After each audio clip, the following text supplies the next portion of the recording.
10 seconds to go.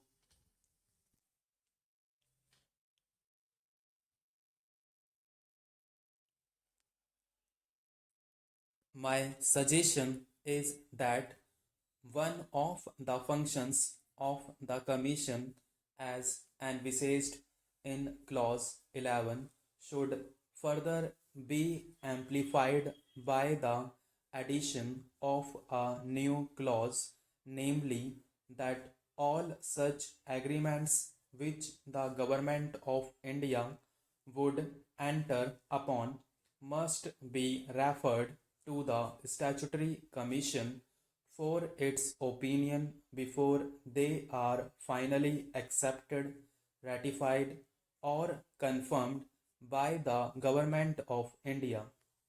The reason for this is that it is an expert body. It is a body which will be dealing with such matters on the technical side from time to time.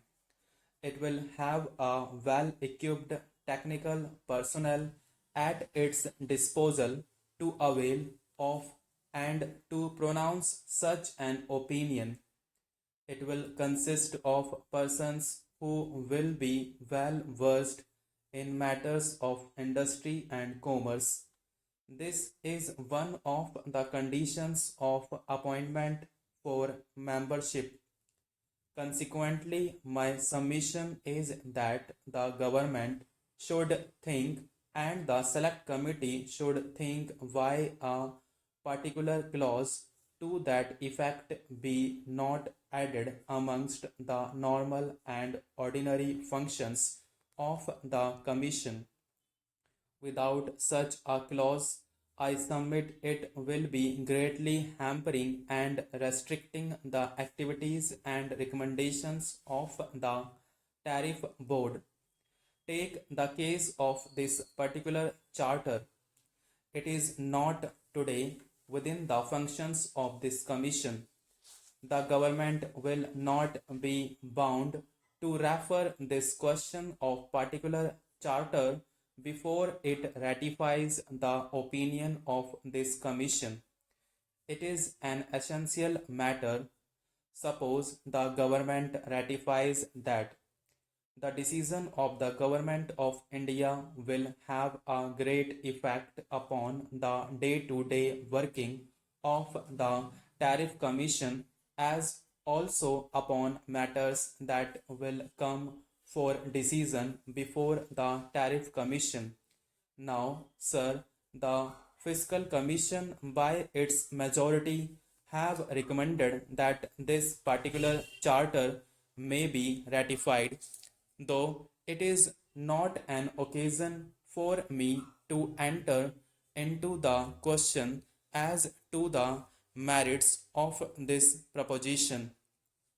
I think it my duty that the view expressed by the majority is entitled to the greatest respect at our hands, but still it is a view which must be accepted with the greatest caution.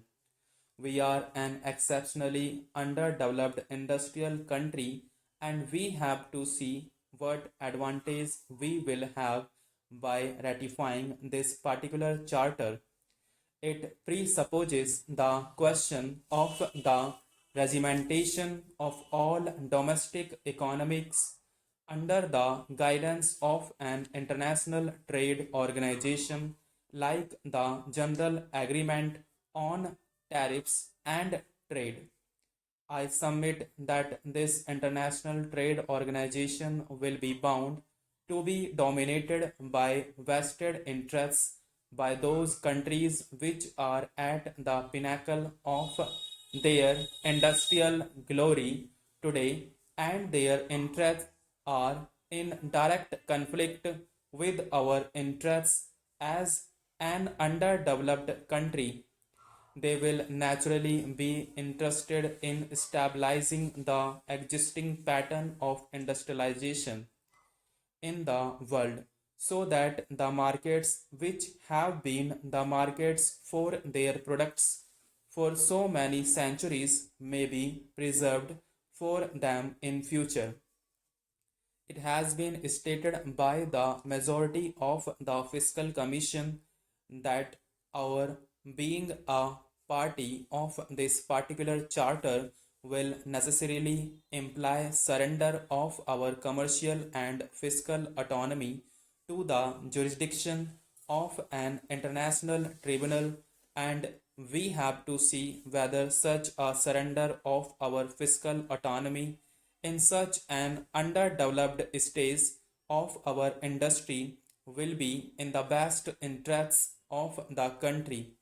Sir, what is the positive gain that we are likely to have by entering into an agreement or by ratifying this particular charter? Is there any guarantee that the International Trade Organization will afford chances, facilities, and resources for the development of the underdeveloped countries? There is no such guarantee.